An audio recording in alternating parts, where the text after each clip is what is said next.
secure.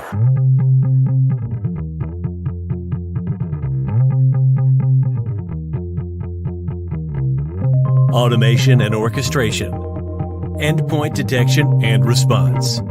Network visibility. Cloud, containers, DevSecOps, threat intelligence, security platforms. Wondering how to keep up with all the latest security products and trends while still keeping your organization safe? Then stick around to listen to Ready, Set, Secure, the SET Solutions Podcast.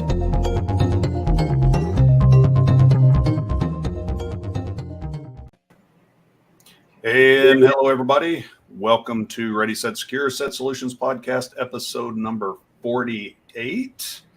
As usual, joining me here is Mr. Greg Porterfield. How you doing, Greg? Good. I finally feel like I'm recovered from Vegas. Oh, I'm glad you have. I haven't. How you doing?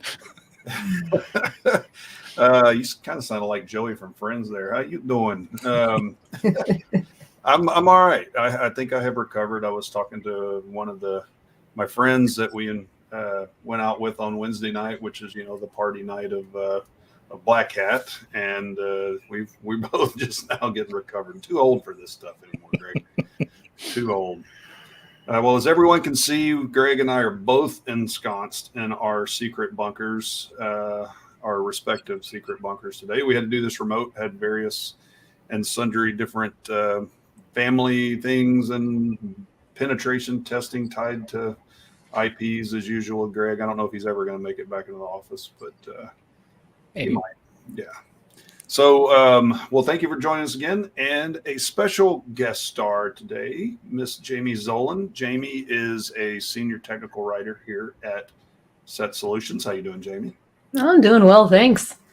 Good. I'm happy to be on the show. Yeah, it's great to have you. Appreciate it. You're also ensconced in your secret bunker. So really appreciate you being here. Jamie is coming on to, we're going to talk about, to that point that Greg said, DefCon and BlackHat.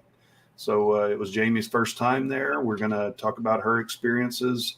Greg had been to DefCon, but not BlackHat. So we're going to talk about his experiences and just kind of go through the value we saw, what we got out of it, the fun that was had, and the recovery thereafter. So, all right. Well, before we get into that, we will talk about, as usual, SET Solutions segment. So we have a couple of, these are fun events. So if you don't know about these, talk to your SET Solutions account manager for this.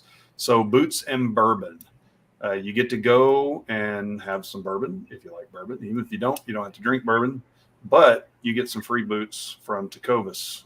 They're designed for you. Pick them up there. It's just great. If you're in Texas and you like boots, and Tecovas is about as good as you can get. So talk to your account manager about getting on that. Then we've got a Rangers and Dodgers game on September. Oh, those other two are September 7th and 8th, by the way. September 7th in Houston, September 8th in Dallas. Then September 22nd, we've got a Rangers and Dodgers game. Okay, I'm not going to throw any shade on the Rangers, but the Dodgers are really, really, really good. So if you want to see the Dodgers, being an Astros fan, I'm not hard for me to admit, though, that Los Angeles Dodgers are really good this year. So that ought to be a lot of fun. So that's on September 22nd if you're up in that neck of the woods. And then we've got the AASA Technology Conference down in Clearwater, Florida on the 26th. So that's an automotive conference, but we have the cybersecurity track there. So if you are interested in, are you going to be in that area, if you're in the automotive industry, or if you want to kind of see a different take on cybersecurity at a non-cybersecurity conference, that could be a lot of fun. So that's on September 26th. So let us know if you want to know anything more about any of those events. So we can get the information out to you. And now we will jump into the news segment as usual. So Article 1, last week we had one kind of a holdover article because we specifically got into the DefCon and BlackHat stuff there as well. But Greg is going to be talking about the Microsoft, how they disrupted a Russian hacker operation that was going on against NATO targets, which obviously a big deal these days, has a lot of implications. And I'm going to be talking about maybe a little bit of a clickbait, maybe, but North Korean malware that was found on the BlackHat network. So we're going to be talking about those. Actually, I'm going to do mine first, and then we're going to go to Greg's. And Jamie is going to hear for color commentary. She's going to fill in wherever she feels like she can contribute, and we're going to have fun with it. Friends don't let friends get malware. There you go. Friends, well, that may have not happened there, or may have happened there. I don't know. So let's go through it. So this one specifically was from the Register. So the NOC Network Operations Security Operations Center that happens every year at BlackHat. They have some companies that run that there. I think IronNet specifically was running it this year, and they have some other ones from different companies that help run it just to protect all the participants that are at BlackHat. And of course, it's BlackHat.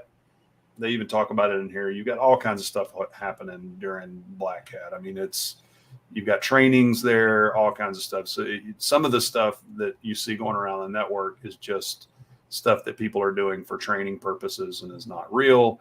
But what they seem to find was some malicious stuff that specifically came out of, or it's been attributed back to North Korea, which is the SharpX, which is really just like a Chrome plugin, and it monitors anytime you go into webmail. So within your browser, it tries to steal from that and scrape and get your credentials, all that good stuff. Again, malicious. Well, it's for all Chromium-based browsers, I guess, and not just Chrome. But they saw that there. What they found that was interesting, and why they think, or where they're not totally sure if it was real, was because they never saw anything going back out from that. So no command and control traffic that they saw anyway. So they were a little bit hesitant and wondering where it came from. On the other hand, they say there's obviously from North Korea, they're always trying to find out what other security researchers are doing and analysts and that kind of thing. So it makes sense if somebody tried to get something in there to try to find out what anybody who's attending at BlackHat is doing. So it's interesting. I think they also had a couple of remote access Trojans that were there. And people were bringing those, and it was floating around the network. So again, BlackHat malware, probably something, a lot of stuff, maybe not. Cool little story regardless. So Greg, I don't know what you think about it. I think attribution is always challenging, particularly in these situations where you have the population between like BlackHat and the DefCon group tends to overlap pretty significantly. DefCon has a history of being a pretty hostile network, depending on who you talk to. Like, don't take things in. Like, there's all kinds of things depending on how you read it. Some of that's bound to bleed over to BlackHat, but BlackHat also tends to be the more corporate friendly. There's a lot more going on. There's a lot of vendors there. There's a lot of blue side there. It's more defenders than attackers, at least as far as I could tell. So it doesn't surprise me. It wouldn't surprise me to find that someone had something running around. It kind of surprises me that people were bringing out like corporate devices onto the floor, onto the network, but that kind of stuff happens. The whole thing kind of smells of maybe somebody was messing around. Maybe somebody had something they didn't know was going on. I think the article opens more questions than it answers, but there's not a whole lot to go from when you're just kind of snooping around or seeing what's going on the network from a NOC side. Yeah, there wasn't a ton of info there, but Jamie, any commentary on it? I was just wondering if BlackHat NOC had even informed the owners of those devices if they had malware, or is this just something that they detected on their network? I would say, like, yeah, it was a little surprising hearing that corporate devices were being taken out to BlackHat, like considering the amount of preparation I personally undertook just to go to DEF CON, and the amount of risk mitigation that I did just as a writer. Kind of got to wonder what kind of advice they were getting as far as conference preparation, and like what kind of awareness they had as far as, digital hygiene. But yeah, I think I would agree. It's probably just a case that they just weren't aware. Yeah, very interesting findings there by their team. Yeah, I think generally Black Hat is not considered as, I don't know, dangerous, quote unquote, as DefCon. I mean, I think some of even that is blown over, and we can talk about that, but is blown up from a DefCon perspective. Most people that are going there aren't really trying to draw attention to themselves, and that's just kind of not what they're doing. But there's always those people who are, first time they're there and they just discovered new tools because they've learned how to hack something and they do something silly. But I don't know. It's interesting. Again, the whole implication or the whole idea that Black Hat is a little more corporate-y these days, more like a RSA than a DEF CON anymore.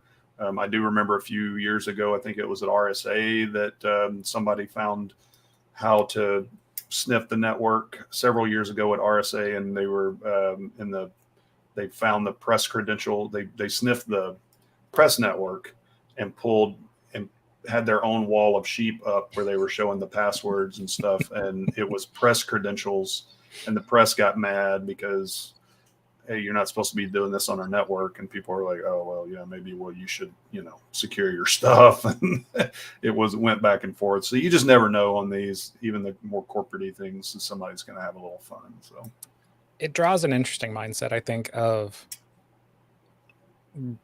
the one device that they talk about in that article being pretty much, it was a Mac device that had been fully compromised, or at least they think it was. That's kind of an interesting thing of sometimes people are messing with malware, they end up getting infected, or they don't know if they were doing research. Like there's all kinds of ways, and it's designed to hide. So it can't name and shame or anything like that. Like these things happen. I'm always kind of amused by the stories of why people would try and bring something like that. Like, why would you try and do that exercise at a convention of any kind, particularly a Black Hat or a DEF CON, because there are so many professionals. Like this isn't, mom and pop wireless networks spanning out. Like they pay people very well to put that thing together. They are paying attention, and bringing exploits or trying to use exploits at a convention is a real good way to end up with new bracelets. That's right. Nice and shiny bracelets. All right. Well, we've covered that one. Greg, why don't you talk about your article? So this article is a little bit old. It was, we were going to talk about this before.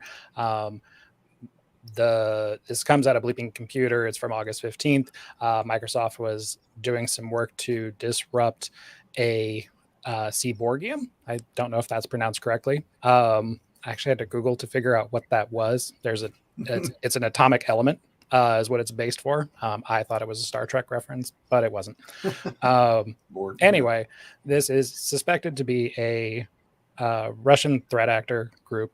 They are targeting things like NGOs or contractors working with defense or intelligence, basically people of interest. And the idea is phishing, more or less. They're trying to get sensitive information, and it's just kind of a thing that these threat groups do. Nothing all that surprising about the group themselves.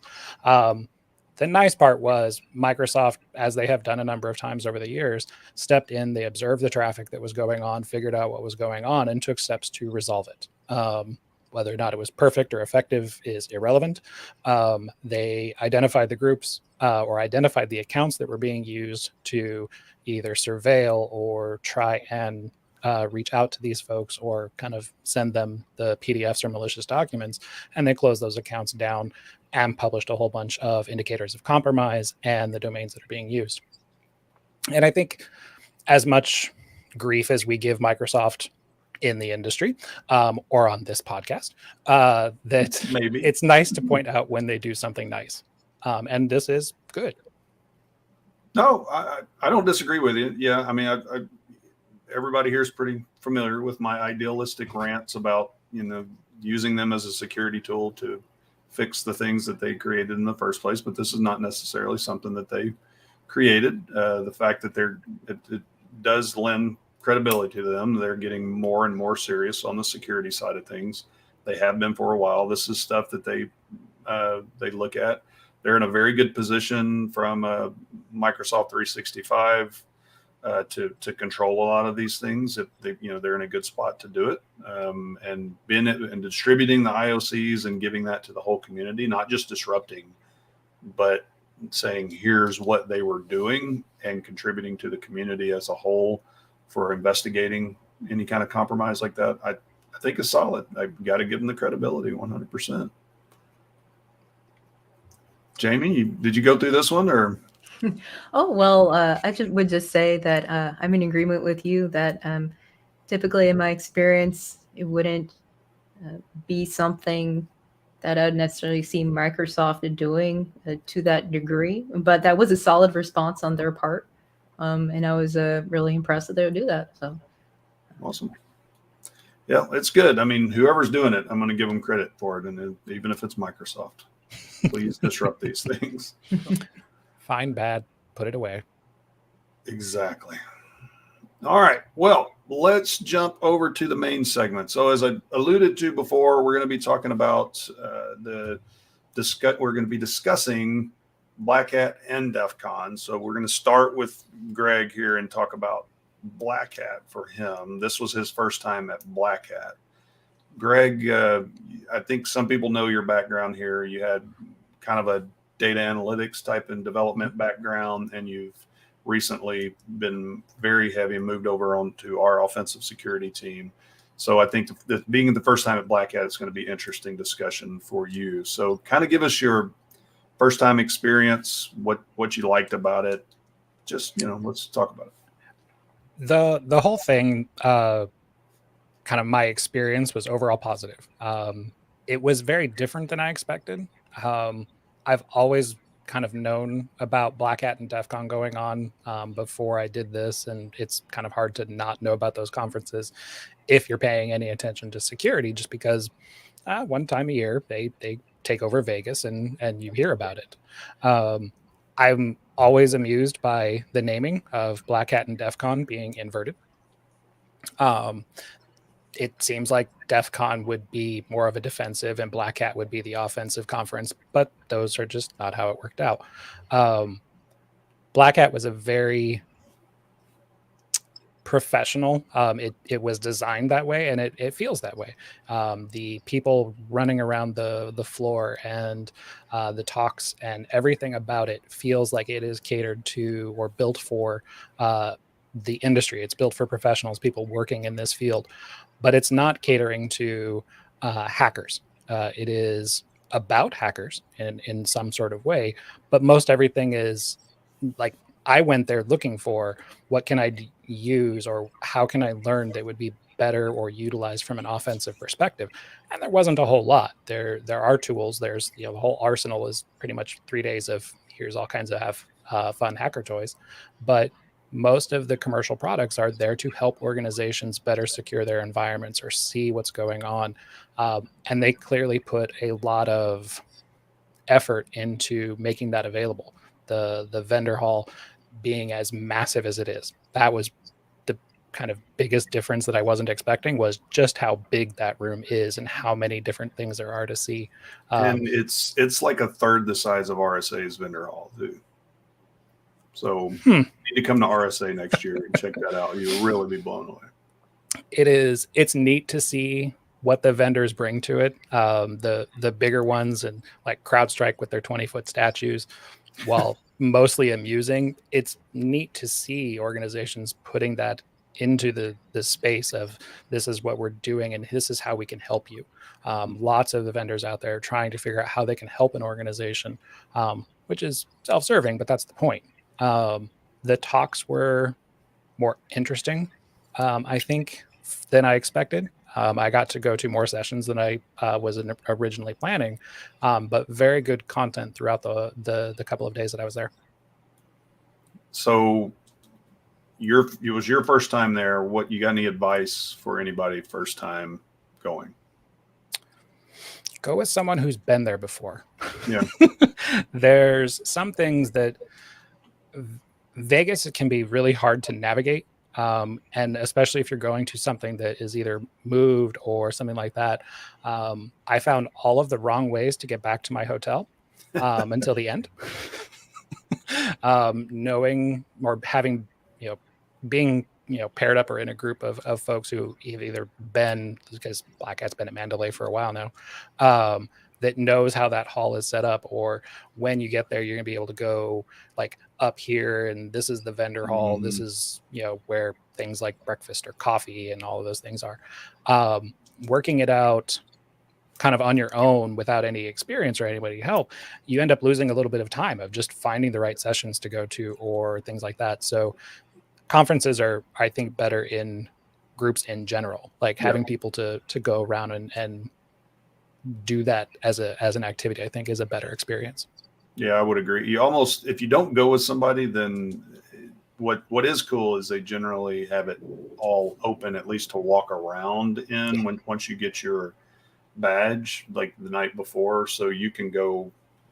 The first time, it used to be at Caesars, so I'd go to the one at Caesars, and then when I got here, it was very frustrating because like I have to relearn everything that I've spent all these years learning. So totally get it. All right, well, good. Any like favorite thing? I mean, I know that's a general question, but I enjoyed this year's keynotes. I've watched most of the keynotes for the last few years when they become available online. I think those perspectives were more interesting than I was kind of expecting from them, but it was kind of nice to see both from Chris Krebs and Kim Zetter the second day. Both those talks from a completely different perspective was really nice. That would probably be my favorite part of it. Yeah.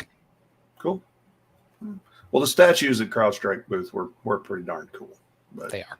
I personally like the No Name shirt station where they were making the shirts, printing them right there, and you had 4 different options. There is an amazing amount of effort in the vendor hall to get and hold people's attention for as long as possible. It is Vegas too, so but yeah, they did everything they could. Coffee bars, and then after like 4:30, 5 o'clock, they switch over from coffee, and now there's people running around with like champagne. That was surprising.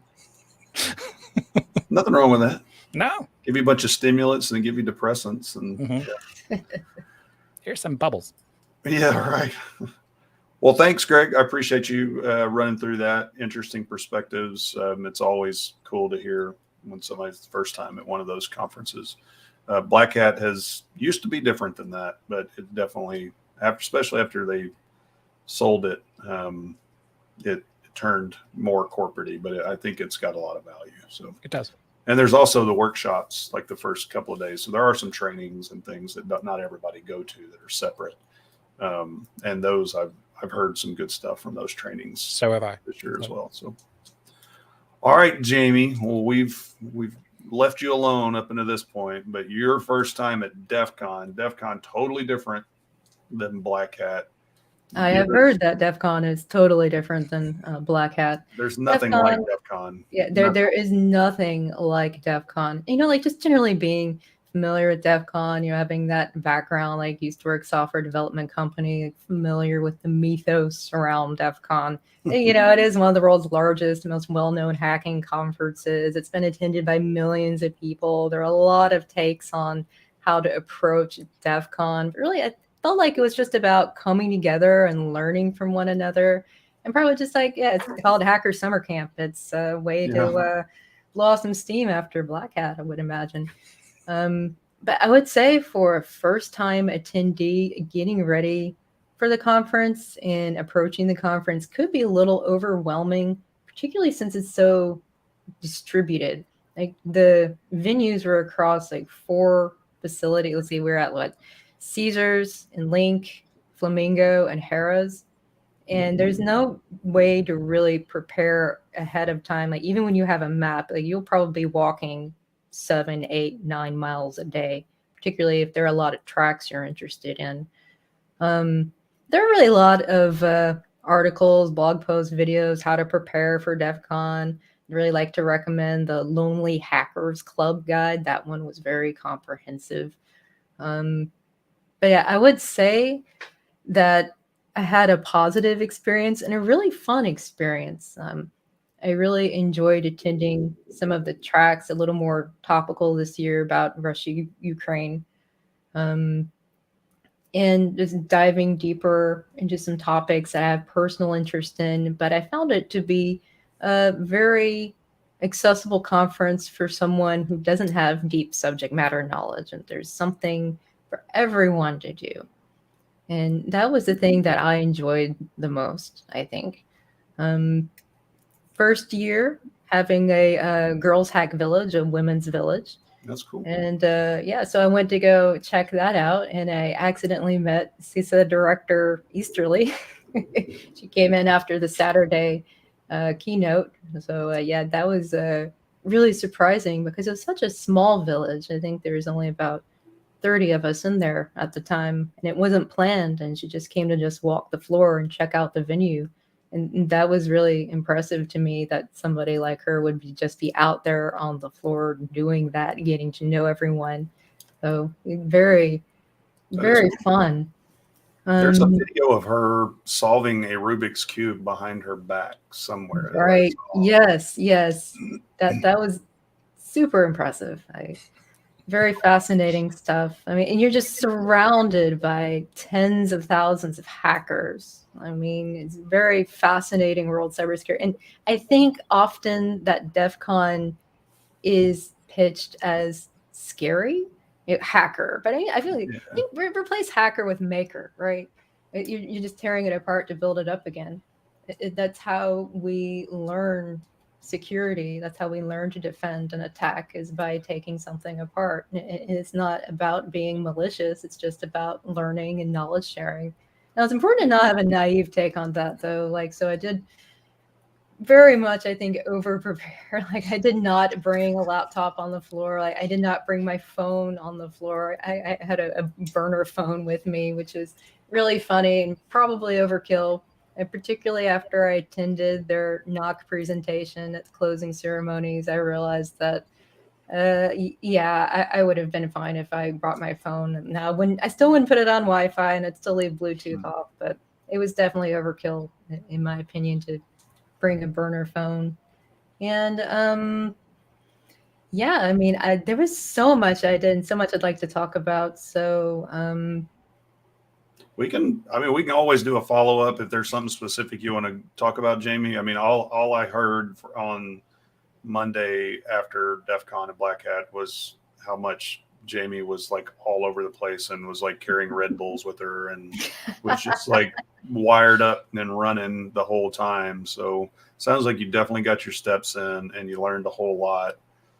Everybody was extremely impressed with your activity running around and learning stuff. So that's great.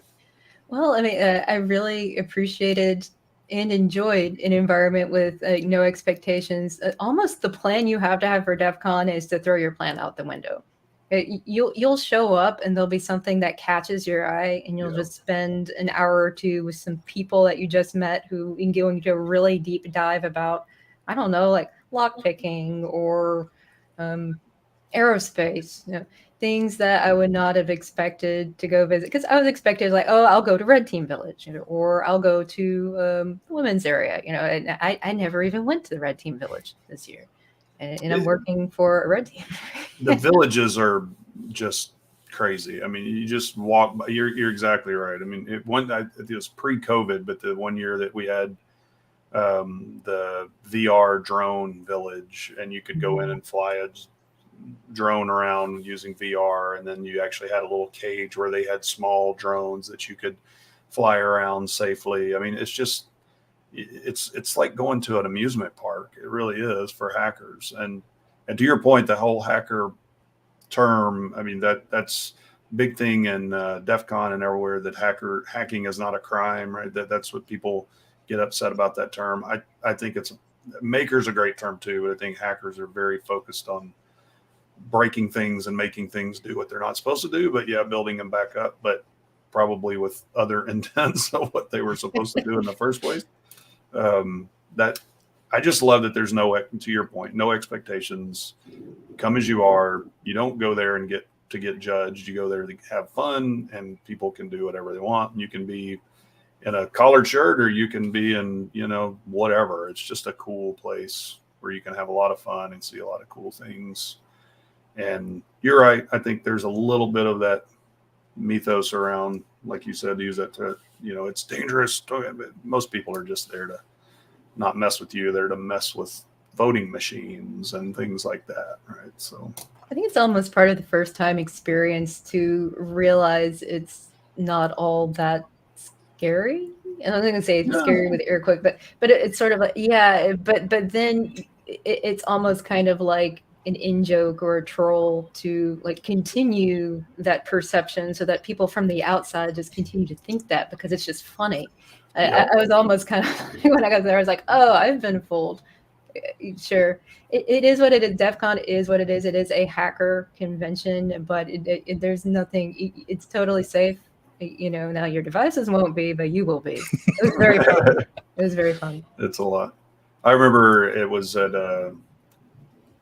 it's not around anymore. I think I've told this story before, but DerbyCon, when they had somebody on Facebook told a local news personality that there was at downtown in the hotel in the Hyatt or wherever it was held back then, there's a bunch of hackers down there. Why don't they send the cops to go get them and all of this stuff? And it was like people started, what was cool is nobody went and trolled him or anything. They were all like, look, just learn what that term means. Come down here and talk to us. And the news guy actually, I think, went and going down there and talking to people and came back and was like, okay, this is just a group of people down here trying to learn how to break stuff and then defend against it. Right. I mean, that was what it was all about. It was a really, really cool follow up on it. And they haven't sent the cops to DEF CON that I know of yet. Well, maybe a few times to grab some every year.